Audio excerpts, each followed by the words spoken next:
What's up, guys? My name is Jauz. Bonjour, je m'appelle Jauz. That's about as much French as I'm going to do for the, for the interview. Tell me about yourself. I've been making electronic music since I was 15, and yeah, I grew up in San Francisco, and I moved to LA when I was 17, went to college, dropped out, and decided to do music full time, and now somehow I'm here. Could you tell us what made you so famous? Like, what was the thing? That's a bad question for me because I have no idea. I have no idea what got me to here. That's amazing. I would like to think that it's, you know, hard work and a lot of luck, but there's, you know, sayings in life that, you know, you get luck by making, or by working hard and spending time working hard. But yeah, I don't know, everything just kind of fell into place, and I made the right kind of music at the right time, and yeah, now I'm here. What is the best thing for you being a DJ? This, being here, you know, being in the south of France. You know, when I was growing up, I never thought I would ever be able to travel anywhere. I never even went outside of the States when I was a kid. So, you know, to come to somewhere like France, this is probably my 7th time in France, I think. I've played in Paris 4 times. I've played in Cap d'Agde, in Lyon, in a couple other places. And you know, to be able to see this much of the country and so much of Europe and Asia and the whole world is, you know, that's the best part of all of this. Yeah, but it keeps you busy though. Yeah, but that's okay. I'd rather be busy than not busy. Yeah, you know what I mean? Yeah. What do you think about the French crowd? They're the best, man. The French kids are so crazy. Like, even from the first show, I played in Paris at a social club. You know, very, very small room, dark, and just, you know, I hadn't played that many shows back then, and that was one of the shows that it was like, holy shit, these kids actually like the music that I'm playing and are like going crazy. And I thought that like after that the next show would be worse, but the shows just kept getting better and better and better and better and better. How could you were ready for the crowd tonight? I've been watching videos of Electro Beach for years, like videos of like, one of the coolest videos I ever saw was maybe 2 years ago when Dylan Francis and Snake did Get Low on the stage, and they had, you know, all 60,000 kids get on the floor and just fucking like, yeah, this festival is special, and I'm super happy I get to be here. Oh, that's nice. We heard you like gaming. I love gaming a lot. What are you playing on? PC? I have everything. I mean, back in the day when I was growing up, I played on everything. I love playing on PC. That's what I do mostly at home now. But I mean, I have an Xbox, PlayStation. I travel with my Nintendo Switch, you know, so I can play Fortnite on the road. But yeah, it's really, for me now, it's more about what my friends are playing on. You know, if my friends are playing on Xbox, I'll get on Xbox. If they're on PlayStation, I'll get on that. I'm trying to convince them all to switch over to PC. So, we'll see. What is your favorite game? Ever, or just like right now? Right now. Right now I've been playing a lot of Fortnite, or I mean, obviously Fortnite, everyone's playing Fortnite, but I've been playing a lot of Overwatch. Alright. Which I didn't really play that much Overwatch when it started, and then just now that I have so many friends that will play it, and you know, you can have 6-person groups, and the games they're really fast, and you know, in Fortnite, like, you get a group of friends together and you die, and then it's like a whole 10 minutes.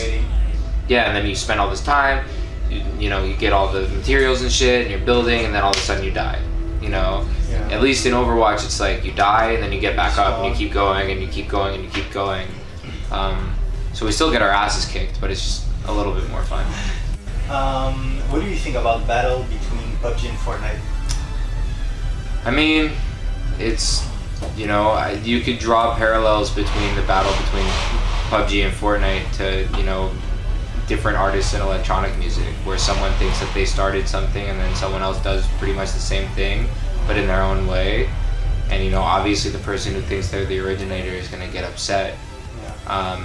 But, you know, at the end of the day, it's all about the product. And, I mean, I don't really have a personal preference over both. I play Fortnite more than PUBG because I can play it on my Switch. But, I mean, I don't know, there's just so many games out there that I feel like are almost not getting the credit they deserve right now because Battle Royale is such a thing. Yeah. And I don't know, there's so many video games I play. It's like that's all I do when I'm home, literally. Because I mean, video games are how I got into doing this stuff, you know what I mean? Because I was on my computer and I would play video games, and I was really good at computers because of playing video games. And then I obviously love music too, and I played guitar, but because of my knowledge of computers and technology, I was able to teach myself all of these different programs. So I think that playing video games had a big part in me progressing to electronic music. Are you streaming or watching streamers? I watch streamers every now and then. I have a lot of friends who are streamers and, you know, do that kind of thing. It's something I would really love to get into, but not even so much on the video game side, because it's like, why does someone want to watch me when I'm not even good at the video games? I want to get into streaming my production sessions. I have a lot of cool ideas for it. I'm just trying to get the whole framework of you know, my hardware set up before I start doing it. I'm also on the road pretty much until the end of the year, so pretty hard to set up. Yeah, but I would love to do it because it's, you know, it's such a cool way to engage with your community. To get on what you did recently, you released a single named Diamond.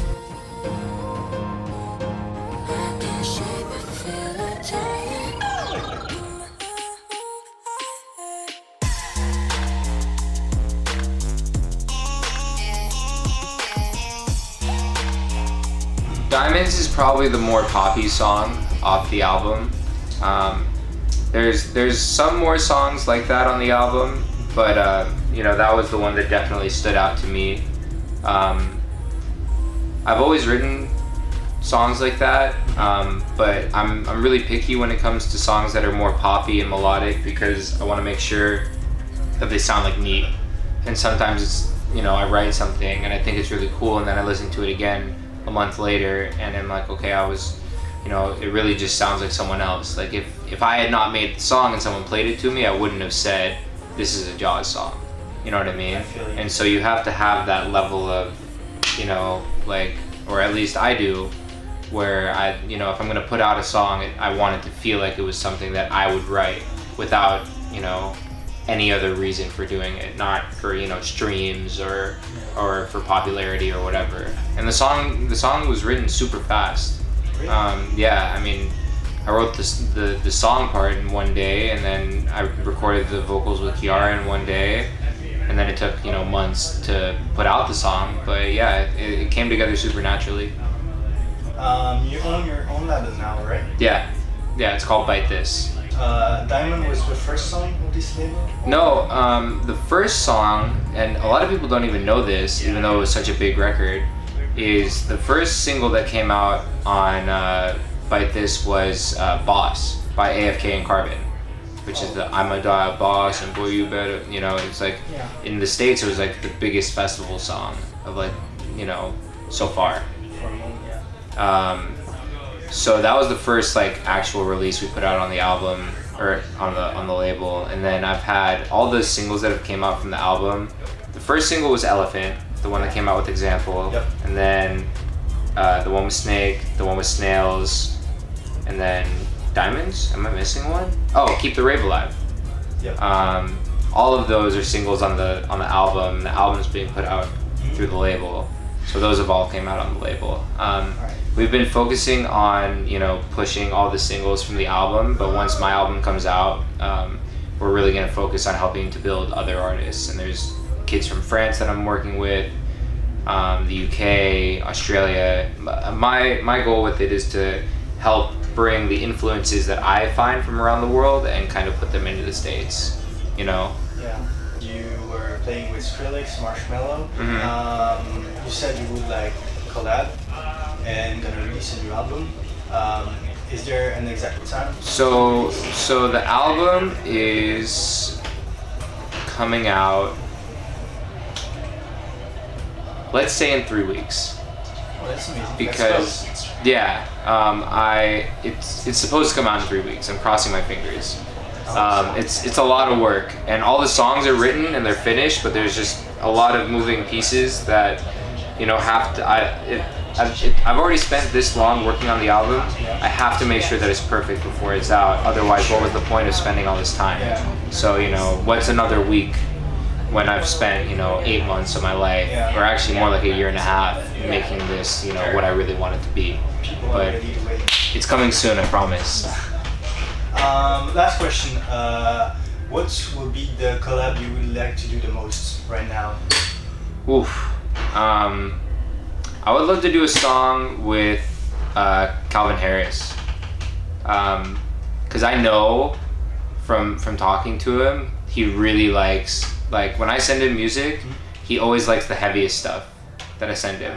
Like, I remember I sent him like 6 or 7 songs a while ago, and the one that he really loved was the song I did with Skrillex. Yeah. Out of all of them, there were poppy ones and, like, you know, deeper ones. That was like the one that he was like, yo, this is sick. So I think it'd be really cool to try to, like, get Calvin to do something like that, but he's in his own world. There is a collab that I'm working on right now that, again, fingers crossed, if it happens, it's going to be really sick. But that's all I'm going to say about it right now. It's kind of secret. Yeah. So thank you for having us today, and absolutely. Thank you guys for watching, and à bientôt.